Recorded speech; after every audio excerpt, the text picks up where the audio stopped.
Hi everyone, welcome back to the code step by step channel. My name is Anil Sidhu और JavaScript series के इस part में बात करने वाले हैं प्रोमिसेस के बारे में। काफ़ी इंपॉर्टेंट टॉपिक है। अगर आप लोग जावास्क्रिप्ट को काफ़ी अच्छे से समझना चाहते हो, अगर आप लोग अच्छे प्रोजेक्ट बनाना चाहते हो, कॉम्प्लेक्स प्रोजेक्ट बनाना चाहते हो जावास्क्रिप्ट के अंदर ही नहीं, अगर आप लोग रिएक्ट का यूज़ कर रहे हो, व्यू का यूज़ कर रहे हो, एंगुलर का यूज़ कर रहे हो, तो भी आपको प्रोमिसेस के बारे में काफ़ी अच्छे से पता होना चाहिए। बिकॉज जब आप लोग एपीआई कॉल वगैरह करते हो ना, तो प्रोमिसेस की जरूरत आपको डेफिनेटली कहीं ना कहीं पे पड़ती ही पड़ती है। सो इस पार्ट के अंदर हम लोग प्रोमिसेस को काफ़ी अच्छे से समझेंगे, बट उसके लिए हमें कुछ और चीज़ें पता होनी चाहिए, जैसे कि सिंक्रोनस प्रोग्रामिंग लैंग्वेज क्या होती है, असिंक्रोनस प्रोग्रामिंग लैंग्वेज क्या होती है। उसके बाद में हम लोग एग्जांपल देखेंगे असिंक्रोनस प्रोग्रामिंग लैंग्वेज का, प्रोमिस क्या होता है इसका एग्जांपल देखेंगे, इंटरव्यू क्वेश्चन डिस्कस करने वाले हैं। नोट्स कोड प्लेलिस्ट का लिंक आपको डिस्क्रिप्शन बॉक्स में मिल जाएगा।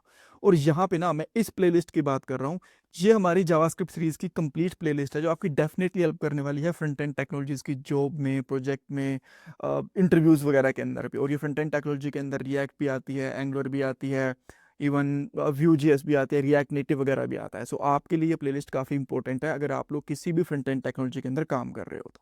सो ध्यान से देखना, आपको काफ़ी हेल्प मिलेगी। पहला क्वेश्चन आता है, सिंक्रोनस जावास्क्रिप्ट क्या होती है।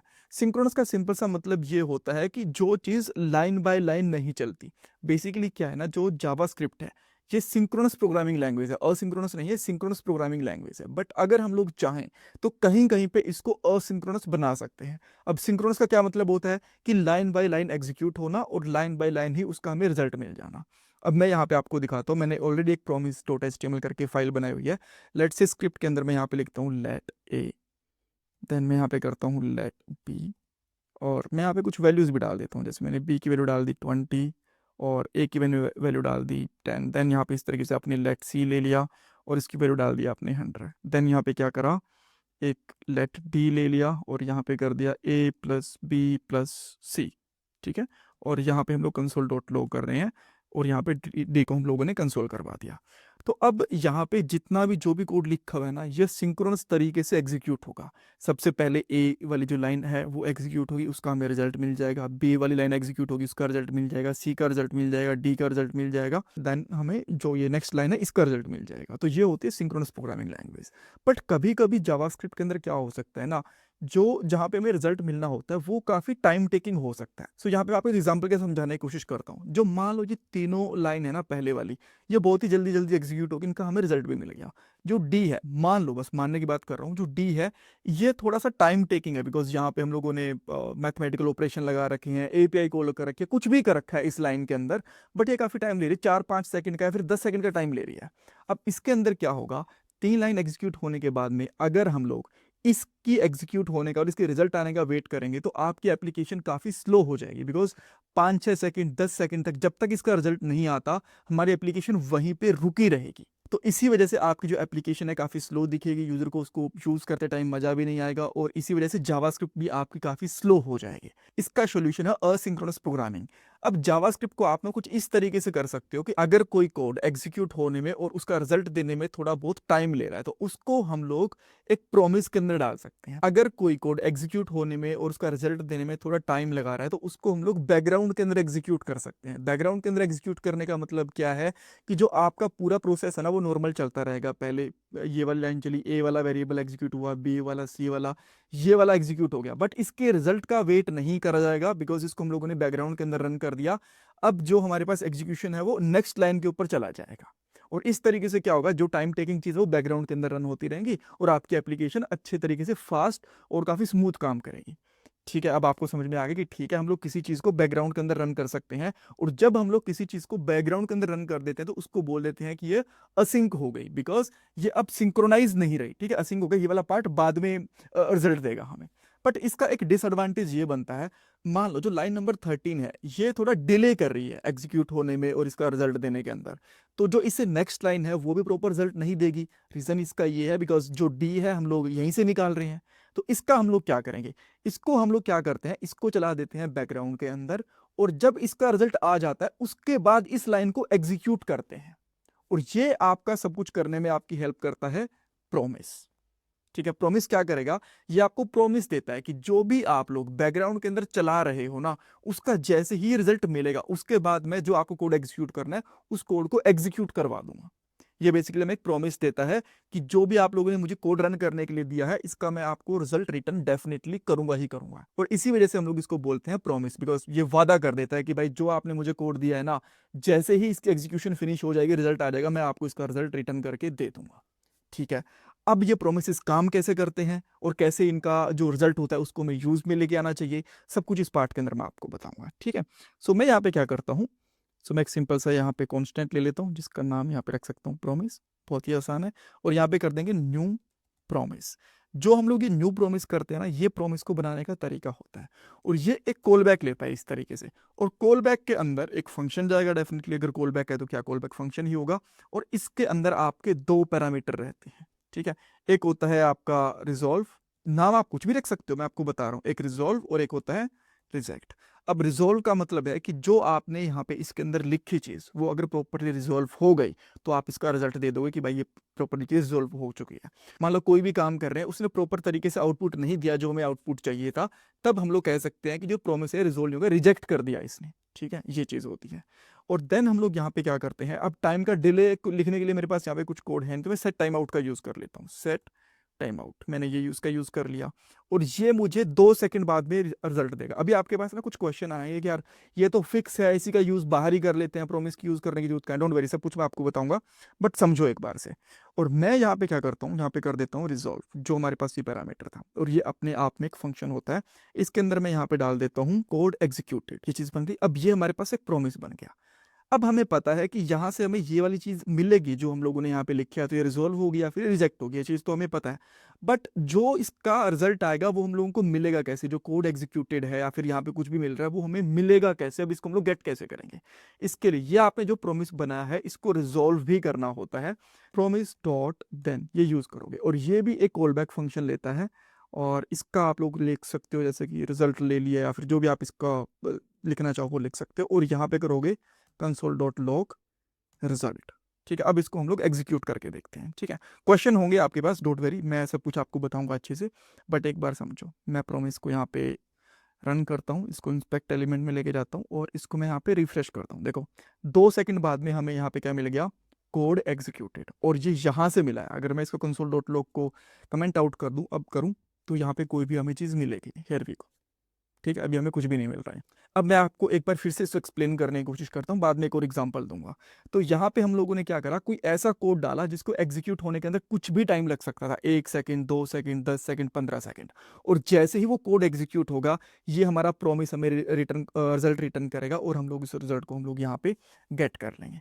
अब आपके पास एक क्वेश्चन होगा कि यार इतना सब कुछ करने की ना जरूरत ही नहीं है, सिंपली यहाँ पे क्या करो, यहाँ पे आके ना इस तरीके से लिखो, और इसके अंदर कंसोल डॉट लॉग डाल दो। कंसोल डॉट लॉग डाल दिया, कोड एग्जीक्यूटेड, और सेम चीज तो यहाँ पे भी मिल जाएगी 2 सेकंड के बाद में। तो भाई ये क्या प्रोमिस बना दिया, ये क्या आपने रिजोल्व कर दिया। देखो समझो, जो ये वाला हम लोगों ने सेट टाइम आउट लगाया है ना, ये हमें पता है कि 2 सेकंड के बाद ही रिजल्ट देगा। बट यहाँ पे जो हम लोगों ने चीज लगाई है ना, ये 2 सेकंड बाद, 10 सेकंड बाद, 15 सेकंड बाद, जब भी इस कोड को एग्जीक्यूट करेगी तभी हमें यहाँ पे रिजल्ट मिल जाएगा। अब आप बोलोगे यार हमने तो 2 सेकंड दिया, 2 सेकंड बाद ही रिजोल्व हो गया ना। भाई अभी तो हम लोगों ने बस प्रॉब्लम स्टेटमेंट बनाने के लिए यहाँ पे सेट टाइम आउट लगा दिया, बट जब हम लोग यहाँ पे एपीआई कॉल कर रहे होंगे, बहुत बड़े लॉजिक लगा रहे होंगे, तो उसका जो रिजल्ट है ना वो मन मर्जी से आता है, 1 सेकंड बाद में भी आता है। अगर बहुत ज़्यादा बड़ी एपीआई है और सर्वर आपका काफ़ी बिजी है तो 10 सेकंड भी ले सकता है, 3 सेकंड भी ले सकता है। तो बस मैंने यहाँ पे एक प्रॉब्लम बनाई है और उसके अंदर 2 सेकंड का टाइम दे दिया। ठीक है, तो इसका टाइम कुछ भी हो सकता है, 1 सेकंड भी हो सकता है, 3 सेकंड भी हो सकता है, 5 सेकंड भी हो सकता है। और जैसे ही यहाँ पे ये चीज़ रिजॉल्व होगी तभी आपका ये वाला कोड एग्जीक्यूट हो जाएगा। तो कभी भी आपको ये टेंशन लेने की जरूरत नहीं है कि यार जो फोर्थ वाली लाइन थी, जैसे मैंने आपको दिखाया था ना, कंसोल डॉट लॉग जो डी को कंसोल कर रहा था, उसका रिजल्ट हमें कहाँ करना है। तो अब लोग मान लो कि जो डी की वैल्यू है ना वो हमें यहाँ पे मिल रही है, और इसका रिजल्ट हमें यहाँ पे मिल जाएगा। अब एग्जाम्पल के लिए, let A equal to 10, let B equal to 20, let C equal to 30। और अच्छा एक काम कर लेते हैं, इनको उठा के मैं और भी बाहर रख लेता हूँ। ठीक है, मैं इनको उठा के यहाँ रख लेता हूँ। अब तो ठीक है ना, अब तो कोई दिक्कत नहीं है। और यहाँ पे क्या करता हूँ, यहाँ पे सी कर देता हूँ, और यहाँ पे हम लोग क्या करेंगे, ए प्लस बी प्लस सी, इन तीनों का हम लोग रिजल्ट, जो रिजल्ट है वो यहाँ पे कर देंगे। अब मैं इसको यहाँ पे रिफ्रेश कर रहा हूँ तो आप देख सकते हो इसका रिजल्ट 60 आ गया। अब मान लो यहाँ पे काफ़ी कॉम्प्लेक्स हमारा लॉजिक होता तो हो सकता है कि जो हमें ये रिजल्ट है वो थोड़ा और भी डिले मिलता, 2 सेकंड के बाद, 3 सेकंड के बाद, 5 सेकंड के बाद। तो इस तरीके से आपको यहाँ पे रिजल्ट मिल जाएगा जैसे ये चीज़ रिजोल्व होगी। तो आई होप आपको चीज़ें समझ में आ गई होंगी। एक और एग्जाम्पल दिखा देता हूँ, सिमिलर है बट बटन क्लिक के साथ में देख लेते हैं, और इसका मैं कोड है ना कमेंट आउट करके भी रख लेता हूँ। यहाँ पे एक बटन बना देता हूँ और उसके ऊपर मैं कर देता हूँ लॉग इन, ठीक है। और यहाँ पे हम लोग एक फंक्शन को कॉल करेंगे, यहाँ पे कर देता हूँ ऑन क्लिक, और जहाँ पे करेंगे log in, handle log in कर देता हूँ, हैंडल लॉग इन, ये फंक्शन हो गया हमारा। देन हम लोग यहाँ पे एक फंक्शन बना लेते हैं सेम इसी तरीके से, फंक्शन हैंडल लॉग इन। और यहाँ पे मैं क्या करता हूँ, लेट्स से मैं यहाँ पे डालता हूँ कुछ डिटेल्स डालता हूँ, जैसे कि ईमेल आईडी, वो हम लोगों ने यहाँ पे डाल दी anil@test.com, और देन मैंने यहाँ पे डाल दिया लेट पासवर्ड। ये किसी तरीके से इनपुट फील्ड वगैरह से आ रहा है, आप समझ लो 1 2 3 4 5 6 7 8 9 10, ऐसे मैंने कुछ कुछ चीज़ें डाल दी। देन मैं यहाँ पे क्या करता हूँ, एक कॉन्स्टेंट लिख, बिकॉज यहाँ पे एपीआई कॉल होने वाली है मेरी, ठीक है। तो मैं यहाँ पे करता हूँ const log in promise,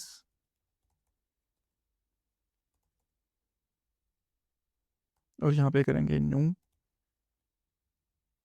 promise, और हमें ये दो में से एक रिजल्ट देगा, या तो डेफिनेटली हमें रिजॉल्व करके देगा, और या फिर जो हमारा यूज़र है वो लॉगिन नहीं होगा। तो मैं यहाँ पे कर देता हूँ रिजेक्ट, और मैं यहाँ पे मान के चलता हूँ कि जो मेरी एपीआई है मुझे वो 3 सेकंड बाद में रिजल्ट देगी, ज़्यादा कम भी ले सकती है बट मान लो।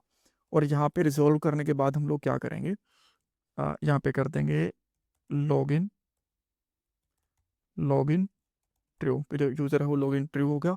और मान लो कुछ और चीज़ें निकालनी है, जैसे कि आईडी निकालनी है यूज़र की, तो आईडी में यहाँ पे देता हूँ 100, ये मेरे पास उसकी डिटेल्स निकल के आ गई। तो अब ये तो 3 सेकंड बाद रिजॉल्व होगा, और इसको हैंडल करने के लिए यहाँ पे क्या करेंगे, log in promise dot then, और इसके अंदर हमें मिल जाएगा रिजल्ट, और देन हम लोग यहाँ पे करेंगे लॉग इन, और यहाँ पे रिजल्ट देख लेंगे हम लोग, ठीक है। अब इसको आके रिफ्रेश करते हैं, लॉगिन वाले बटन पे जैसे क्लिक करूँगा 3 सेकंड के बाद में हमें यहाँ पे रिजल्ट मिल जाना चाहिए। देखो यहाँ पे लॉगिन ट्रू, और ये हो गया। और मान लो अब ये लॉगिन ट्रू नहीं होता, फेल वगैरह होता, तो आप यहाँ पे क्या कर सकते थे, अलर्ट भी लगा सकते थे, ठीक है।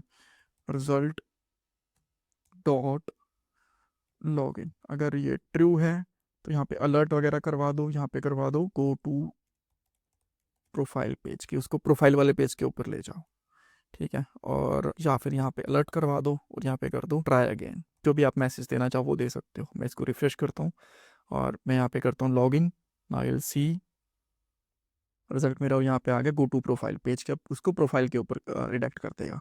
अगर यहाँ पे फॉल्स आ गया कि किसी तरीके से सक्सेस नहीं हुई चीज़ें लॉगिन वाली, देन हम लोग यहाँ पे आते हैं और यहाँ पे लेके चलते हैं, यहाँ पे आगे ट्राई आ गए कि भी प्रॉपरली लॉगिन नहीं हुआ, ठीक है। अब जो ये वाला कोड है कोई ज़रूरी है कि यहीं पे रखना है आपको, ये प्रोमिस इसके बाहर भी रख सकते हो, ठीक है, इस फंक्शन के बाहर भी रख सकते हो। एग्जाम्पल दे देता हूँ मैं यहाँ पे, एक ले लेता हूँ एक और फंक्शन, और इसका हम यहाँ पे नाम कर देता हूँ लेट से लॉगिन, यूज़र लॉगिन करके, यूज़र लॉगिन करके मैंने कोई फंक्शन बनाया, कुछ और नाम रखना चाहो तो वो भी रख सकते हो, ठीक है। जो और ये जो हमारे पास प्रॉमिस है ना, इस प्रॉमिस को रिटर्न कर देगा यहाँ से, ठीक है, मेरे प्रॉमिस का रिटर्न मिल गया। और यहाँ पे क्या करेंगे हम लोग, लेट, या फिर कॉन्स्ट भी ले सकते हो, कॉन्स्ट लॉग इन प्रॉमिस, और ये कहाँ से आएगा, इस फंक्शन से हमें मिल जाएगा, ठीक है। अभी भी ये कोड हम लोगों ने बाहर रख लिया, अभी भी ये प्रॉपरली काम करेगा। इस पर क्लिक करता हूँ, हियर वी गो, ठीक है। ट्राई अगेन क्यों आया, बिकॉज हम लोगों ने यहाँ पे इसको बोल रखा है कि भाई लॉगिन फॉल्स है। अगर मैं इसको ट्रू कर देता हूँ तो ये फिर से डेफिनेटली प्रॉपर्टी तरीके से काम करेगा। हियर वी गो 1 2 3, यहाँ पे आप देख सकते हो go to profile page. So I hope यहाँ पे आपको प्रॉमिस के बारे में बहुत सारी चीज़ें पता चली होंगी, और प्रॉमिस के अंदर कुछ और भी चीज़ें होती हैं जो एडवांस लेवल की होती हैं, हम लोग ने बेसिक चीज़ें पढ़ी हैं, उसके बारे में मैं आपको जल्दी ही एक और पार्ट के अंदर आपको बताऊंगा। प्रॉमिस रेस होता है, प्रॉमिस ऑल होता है, मल्टीपल प्रोमिस वगैरह वो कैसे हैंडल कर सकते हैं। सो इंटरव्यू क्वेश्चन के अंदर प्रॉमिस क्या होते हैं, जावास्क्रिप्ट बाय डिफ़ॉल्ट सिंक्रोनस होती है, असिंक्रोनस होती है, असिंक्रोनस जावास्क्रिप्ट क्या काम करती है, बैकग्राउंड में चीज़ें कैसे चलती हैं, और भी सारे के सारे जावास्क्रिप्ट के डिटेल्ड टॉपिक्स हम लोगों ने यहाँ पे कवर करे हैं, इस पूरी प्लेलिस्ट को देखना। और अगर आप लोग मुझे लिंक्डइन के ऊपर फॉलो करना चाहते हो तो डेफिनेटली कर सकते हो, और जहाँ पे भी कोई क्वेरी वगैरह है मेरे से पूछ सकते हो। Thank you so much for watching this part guys.